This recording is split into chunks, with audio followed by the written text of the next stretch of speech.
I've been attending MPSA for 20 years. This is my 20th MPSA, and I've had the pleasure of being the section chair for a particular section on 3 previous occasions, including for this year. But to now have the opportunity to be the program chair, one of the 3 program chairs, and really identify young scholars and exciting scholars from around the country, and in fact outside the country as well, who can build a program that represents the diversity of the MPSA is a great opportunity, and I look forward to it. I go to many professional meetings. The MPSA is my favorite, and really because of that diversity. There's scholars from different types of universities here, but the representation of scholars of color, of women at the MPSA is unlike any that I see at the other meetings. And I realize all of us are trying to figure out how to do better, but I've often thought that the MPSA does it best because there is something about this organization that I think takes it very seriously as a goal. So in preliminary conversations about next year's program, we want to build on that, and we want to charge young scholars of color, young women scholars from underrepresented universities at this, so not necessarily just the elite departments, but the wide range of places where political science is taught, to actually have a managing role in setting the research agenda. And the program committee does a lot of work behind the scenes, as you know, of identifying papers, pulling panels together.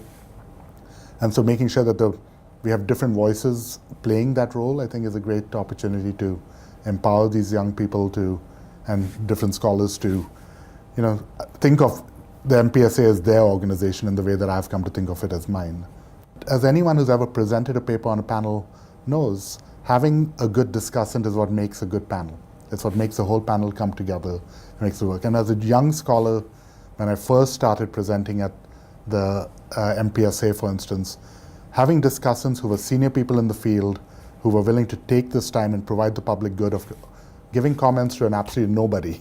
Right, my very first MPSA presentation, I was a second-year graduate student, and I had a tenured member of the discipline give meaningful, thoughtful comments on a paper that was underdeveloped early, but was such a crucial learning piece for me. So yes, people need to volunteer. They need to understand that being a discussant is as important, if not more important, than one more paper presentation. And so I would love to see lots of volunteers that again represent the wide diversity of the profession. I've benefited from a lot of really great advice, and I took all of it, I think. And so, but when I think back to that 25-year-old self, coming to the Midwest for the very first time, I would have reminded myself that it's about the people, right? And that in particular, all graduate students joke about this when they first come to a big professional meeting, of how they feel like when they're sitting with their name tags, that somebody's always looking over their shoulder for a more impressive name tag, right? Who should I go talk to? Who's the most important person in the room? As a 25-year-old, I'd like to think I didn't do a lot of that, but I would have, what I really did well, actually, was I made a lot of friends with people who were at the same stage of career as I was, which is really early. And what I didn't realize then, that I do now, is that 20 years later, we're all older, and a lot of them are now the important people in the field, right? So the leading scholars in American politics, in IR, in comparative politics, in the journal, in the AJPS on a regular basis, on the boards of these journals, were people I met when we were all third-year grad students without a clue.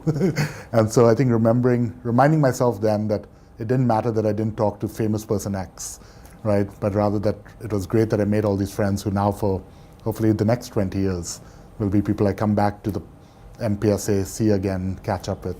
That was a really good investment, actually. And you typically don't think, at least I guess I wouldn't have realized as a young person entering the profession, that these become meaningful relationships. But at this point, we've seen each other go through marriages, right? Or get married, have babies. Those kids are now growing up.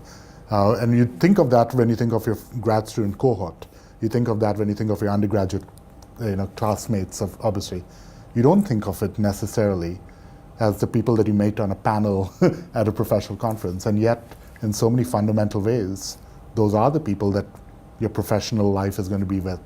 And so that's been really one of the great parts of my MPSA experience. I think at a time when science is under attack, it is vital that people understand that a conference like this that brings people, scholars from around the world, to share their research isn't just a bunch of eggheads talking to each other about things that don't matter. But in fact, really how knowledge is created, how it's disseminated. Some of that knowledge will go back into journals and will shape research agendas. A lot of it won't, right? A lot of the papers that are presented over this weekend over here won't make it into a journal. But they will change how a lot of us go back and teach our students. The number of times after an MPSA, I think, that's somebody I want to find out what else she has published so I can add it to my syllabus because she's doing great work. Or be part of a discussion and say, I never thought of that point, but my students would love that point, and I bring it back to my classroom. And of course, that you take it back into your life. I, all day yesterday, was texting my wife about the various things that were being talked about the same stuff she and I talk about at home. But I come here and I hear these very smart people who are thinking about it in a much more systematic manner than I am, because they're the experts in that field. So investing in conversations like this, investing in organizations like the MPSA, really feeds into our undergraduate institutions in ways that are probably underappreciated by people who are outside of the profession. But all those classes that are taught, all the students that are taught, are benefiting because their professors and their teachers come to an organization here, learn new ideas, learn about the new papers, and move the science forward. And so I think the MPSA plays a crucial role in defending the value of science, the value of social science. And I hope those who watch this video see why this is such a crucial thing that they should support. In the last 20 years, the mood about democracy has fundamentally changed. When I started graduate school in the mid-1990s, there was a heady optimism about democracy. The Soviet Union had collapsed, the Berlin Wall had come down, and democracy seemed ascendant. Lots of countries that were experiencing elections for the very first time. 20 years later, that has completely changed. In fact, the mood has become pessimistic. We worry that liberal democracy has lost its moment.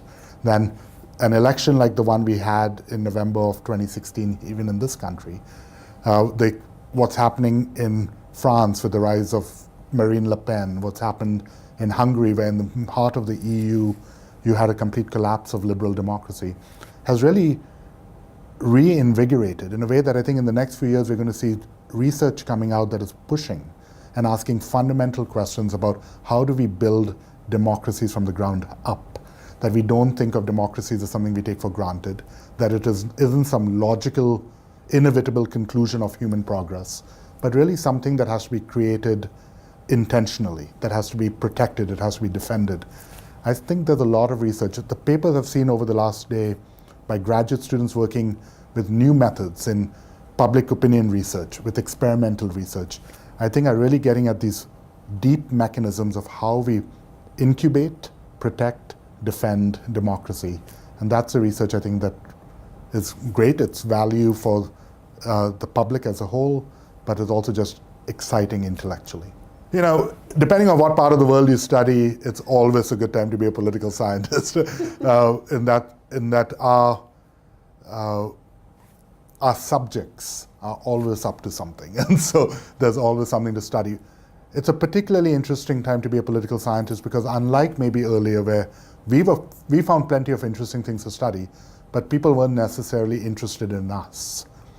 I think what has happened in the last 6 months, what's happened in the last even 10 years, has made the relevance of political science to these discussions much more apparent to those who are not political scientists. And so my phone, my email inbox has a much higher proportion of media outlets, of people asking for my opinion on matters. In December, I was asked to testify to Congress on issues of Indian politics. I was the only political scientist there, but the fact is there was a political scientist on the panel testifying. And that's true for colleagues across the discipline. The number of my colleagues that have remarked that their views are suddenly seem to be in demand makes this a different time to be a political scientist and maybe a good one. The question is, how do we sustain it? How do we stay part of the conversation? How do we feel like we're contributing back? And I think there are organizations like the MPSA, through the advocacy, role it plays on the Hill in DC, really doing God's work of sort of providing political scientists the infrastructure by which to have these views come into the public sphere, and I appreciate that very much.